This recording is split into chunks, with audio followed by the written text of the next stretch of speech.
Muy buenas tardes y bienvenidos a Dando Caña, el magazine de la hora del aperitivo. Muchos son los asuntos que tenemos en nuestro programa de hoy y muchos son los temas que queremos someter a la consideración de nuestros contertulios. Entre ellos hoy, Albert Rivera, ¿qué tal? ¿Cómo estás? ¿Qué tal? Buenos días o buenas tardes. Buenas tardes. Maite Alfajeme, ¿qué tal vas? Muy bien, estupendamente. Encantados de que estés aquí con nosotros. Bien. Ricardo Martín, ¿qué tal? Encantado de estar aquí. Qué bien te vemos. Bueno, animado. Inmejorable. Sí. Y Jesús Andrés, ¿qué tal? Javier? Muy bueno, bien, bienvenidos todos. Espero que ustedes también se encuentren bien al recibo de la presente. ¿Por qué pitamos a un himno extranjero cuando no es más que un rival deportivo? Bueno, es que justamente en esa línea, ¿no? Es decir, en un país en el que se organizan pitadas al himno nacional en la Copa del Rey por partidos políticos que están presentes en las instituciones del Estado, que reparten pitos para que la gente pita, que se encuadra en el ámbito de la libertad de expresión, pues yo creo que es confundir muchas cosas. Los símbolos, uno le puede dar menos importancia o más, uno puede sentirlo más con el sentimiento, pero en cualquier caso respetarlos. No es obligatorio que se te ponga la piel de gallina con ningún himno. Lo que sí que es obligatorio es respetarlo. Y me parece que eso es fundamental, que es lo que no tenemos en este país, educación cívica, una educación civil que respete eso. Por tanto, los franceses deberían alucinar ayer ante esa silbada. Yo también me avergüenzo, como tú dices, pero sobre todo me preocupa porque al final es un síntoma. Un síntoma de que es un país donde todo vale. Puedes pisar cualquier cosa, puedes quitar banderas de los ayuntamientos, puedes ponerlas, ayer pongo un ejemplo porque es muy significativo. En mi pueblo y en muchos pueblos de Cataluña pues se dedican ahora a quitar no solo ya la bandera española, que hace años que no está, sino la señera, la bandera autonómica, y poner la bandera separatista. O sea, como muchos regímenes que quitaban la bandera del país para poner la bandera del partido. Bueno, pues eso está pasando. Y cuando lo dices, es que lo hemos votado y hemos sacado mayoría. Digo, o sea que cuando venga un partido xenófobo, neonazi o comunista, pondréis la bandera comunista o la bandera, o iréis todos con capirucha, o iréis todos con un cucurucho blanco. Claro, es que estamos llegando a ese punto de falta de lo más esencial de la democracia. Por eso esto es más sintomático de lo que pasa en España en general, no solo de la anécdota del fútbol. 200 millones de cristianos son perseguidos en el mundo. 150 millones de ellos sufren discriminación a causa de su fe en 133 países diferentes. Estos son datos del informe de libertad religiosa relativos al año 2012. Estamos contra los cristianos, no es un conflicto solo religioso. Me temo que hay más elementos de tipo social. Sin disculpar, evidentemente, la salvajada que supone quitar o matar a alguien por la religión, que es bestial, ¿no?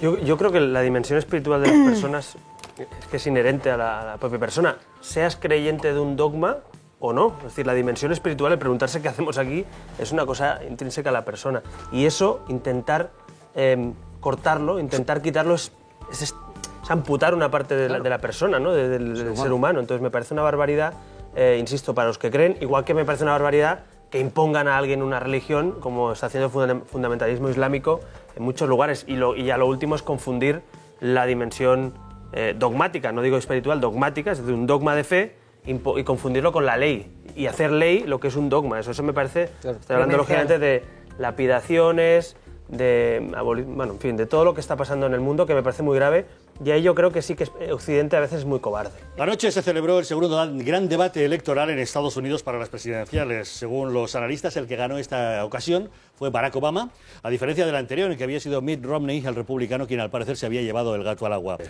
Pues de entrada estamos comentando aquí que envidia, ¿no? Esto y un debate electoral en España es un huevo y una castaña, vaya. O sea, no se parecen en nada. O sea, uno sentado, el dominio de la escena, la documentación gráfica, tal. Me parece que formalmente debemos aprender tanto antiamericanismo que hay en algunos. Pues oye, las cosas buenas de los países hay que asumirla, como lo de los símbolos que decíamos antes. Segundo, yo creo que Obama ha ido al ataque porque los datos eran muy malos en el debate anterior. Se le vio bastante apagado y le acusaban un poco de estar a la defensiva, ¿no? Y yo creo que ha pasado al ataque, como se decía. Pero bueno, yo creo que los que esperaban una victoria Obama más plácida, está muy igualada. Por lo visto el asunto ha sido no que Romney haya estado tan bien, como que Obama no ha estado tan mal como en el primer debate, ¿no? Bueno, si los haces bien, estos debates yo creo que son riesgo, básicamente para candidatos, y aquí Ricardo me corregirá, que lo sabe mejor que yo, son riesgo porque efectivamente quien va ganando no los quiere, porque es riesgo, y quien va perdiendo los quiere por si el otro mete la pata, y tú puedes... No, es el no equivocarse. Efectivamente, la base de esto es el no equivocarse. De todas maneras, el formato con un debate no se ganan las elecciones, se pueden perder. El formato último, yo creo que hay cosas que están cambiando, y ahora hablo de mí mismo, pero también de otros candidatos, ¿no? Es decir, nosotros, por ejemplo, ahora que abordamos la campaña, ya en la última, ya no hacíamos meetings El último acto que hicimos era un acto con 12 intelectuales, personas conocidas que tomaban la palabra y defendían nuestra tesis desde su posición. Tengo una pregunta para usted, es uno de los formatos que algunos vamos a utilizar, yo por lo menos esta campaña, es ir a la calle, gente sentada, micrófono sin ningún miedo y evidentemente el ciudadano, que es el que manda, te pregunta a ti que eres el candidato. No al revés, no esto del crono, no sé qué. Entonces me parece que la política también tiene que adaptarse absolutamente a eso que dice el CIS, que si el segundo problema de los españoles es la política y sus políticos, hombre, pues alguna cosa habrá que hacer y cambiar, por lo menos los que llevan con esta dinámica mucho tiempo, y los que hemos empezado nuevos, no caer en el error de ir al mitin clásico y hacerlo de siempre. Es que el mitin clásico hoy en día no tiene absolutamente sentido. Con todo esto que estáis hablando, ahí tiene un papel fundamental la prensa. O sea, vamos, pues la prensa y el periodismo en general.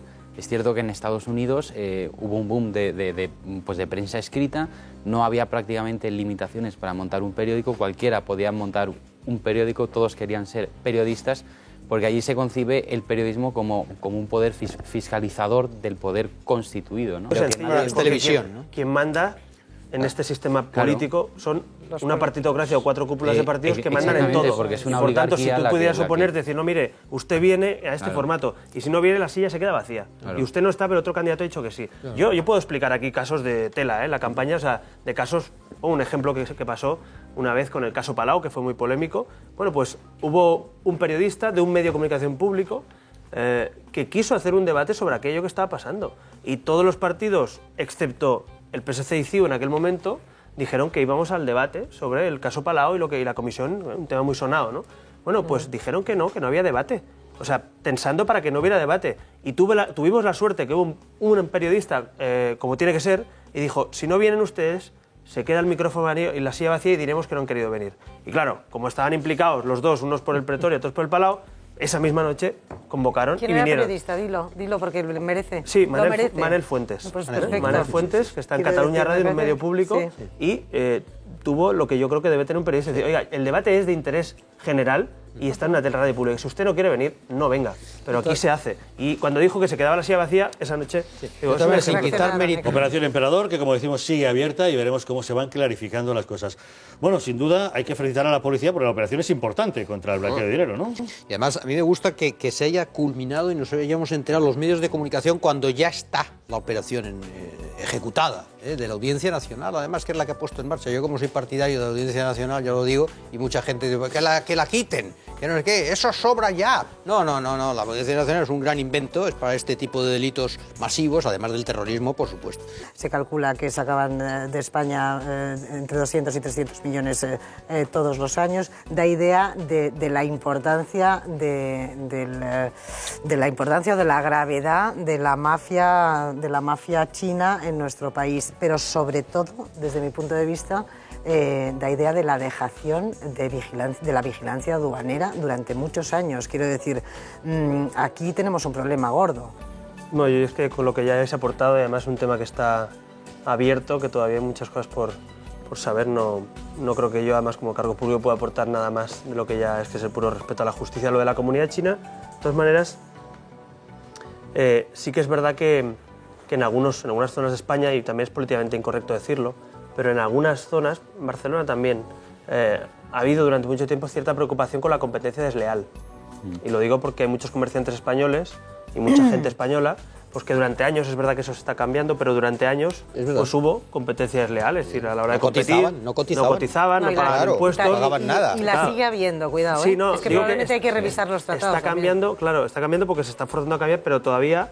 Lo digo porque efectivamente es así, no se puede generalizar. Los datos del RETA son así, No se puede generalizar. Los datos del RETA son así, que, que lo que está subiendo son las afiliaciones de autónomos de China. Porque seguramente cuando están bajando todos y se suben es porque mucha gente se está dando de alta y a lo mejor no está dado de alta. Seguro. Generalizar no es bueno. Ahora, lo que quiero decir es que también digamos las cosas como son, porque si no parece la vida maravillosa. No. Y no, en la vida hay muchos comerciantes que están cabreados porque hay otros comerciantes que no pagan sus impuestos o no cotizan autónomo. Y eso hay que decirlo no para que nadie salga mal parado, sino para que paguen todos y así compitan en igualdad de condiciones. Incluso solamente con la posibilidad de que el Banco Central Europeo compre nuestra deuda, pero sin ponerse en marcha, ya solo con eso el mercado ha reaccionado y ha caído la prima de riesgo y sube la bolsa.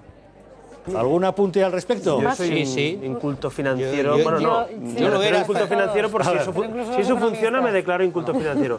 Solo conozco un poco de haber trabajado en una entidad financiera. Y a mí se me hace muy difícil entender que cuando tú anuncias que alguna cosa es virtual tenga efecto. Otra cosa es que tú no lo sepas y por tanto eso tenga un efecto, pero cuando se descuenta, como se dice en el ámbito financiero, y está descontado que es virtual, pues a lo mejor coyunturalmente te da un resultado en unos días, pero a la larga, al final, se sabrá qué pasa con las finanzas españolas. Creo que la clave está no tanto en si es virtual o no virtual, que también, porque se nos está vendiendo así, como que mañana en el Consejo Europeo informal lo que se va a discutir esencialmente es, por una parte, prorrogar los 2 años a Grecia para el cumplimiento del déficit y, por otro lado, este asunto. Entonces, siempre se ha debatido sobre la forma de rescatar a nuestro país. Luego, el rescate siempre ha estado cantado. Otra cosa ya son los cálculos políticos, los cálculos electorales, de ahora se pide, ahora no se pide, ahora es virtual para que se relaje la prima, pero lo que está claro es que ese rescate tiene que llegar porque este país está quebrado, porque no se sostiene. Yo creo que hay 2 claves en esto. Primero, las reformas que no llegan de Estado, es decir, hacer este Estado viable económicamente y políticamente, podemos aprovechar, no está la cosa demasiado bien para decir que esto es un lío, hay que hacer una reforma de Estado urgente, que la venimos pidiendo algunos hace años, y que el señor Rajoy ni el señor Zapatero parecen capacitados para liderarla. Segundo, yo discrepo una cosa de lo que decía Jesús. No es que tengamos una sanidad que sea muy cara. El problema es que han caído los ingresos una bestialidad y nuestros acreedores y nuestros políticos, en vez de pensar cómo reactivar la economía española para tener más ingresos y poder pagar nuestros servicios, solo nos centramos en una parte de la balanza. La balanza de gastos hay que reducirla, sí, no en sanidad, en estructuras políticas, en diputaciones, en televisiones públicas. Espera, que yo os he escuchado pelearos incluso, dialécticamente. Entonces, yo creo que hay 2 partes de la balanza. Si yo tengo 1.000 euros de ingresos y gasto 3.000, tengo 2 opciones. Ver cómo reduzco mis gastos, pero llegará un momento que diré, hombre, pero es que tengo que pagarle la comida a mis hijos y el colegio, eso hay que pagarlo, eso no se puede dejar. Y tengo que preocuparme de cómo voy a tener más ingresos. El problema de Europa hoy es que nadie se está preocupando de cómo generar ingresos.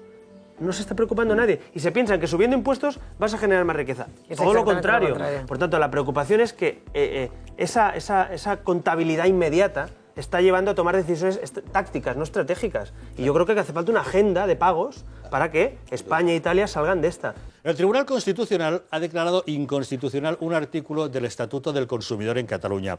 Un artículo bien curioso que obliga a los comerciantes a atender en catalán a los clientes. Pues esto es lo que hay. Albert Rivera, te veo con los ojos muy abiertos. No, es que esto, la realidad supera, en este caso, la ficción. Y además es muy triste, la verdad, ver esto es muy triste, porque con todo lo bonito que lo quieren poner, esto es infumable. Totalmente. Esto cada vez se parece más a un pensamiento único.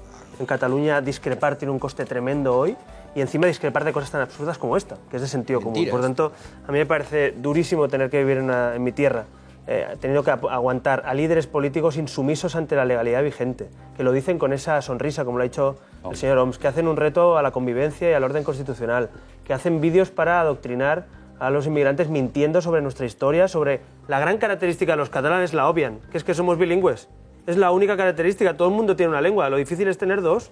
Entonces es absurdo vender esta película, pero es preocupante, ¿no? Porque esto es, imagínense, la televisión pública, las escuelas, los medios de comunicación, las entidades subvencionadas, toda la trama de clientelismo que llevan construyendo 32 años, donde siempre ha gobernado el nacionalismo, y yo creo que tenemos un problema muy grave, ya no solo de territorial, sino de convivencia y de tolerancia y de pluralidad, porque es que al final es una homogeneidad absurda. Déjame que diga una cosa de las multas. Yo estoy muy satisfecho por esa sentencia.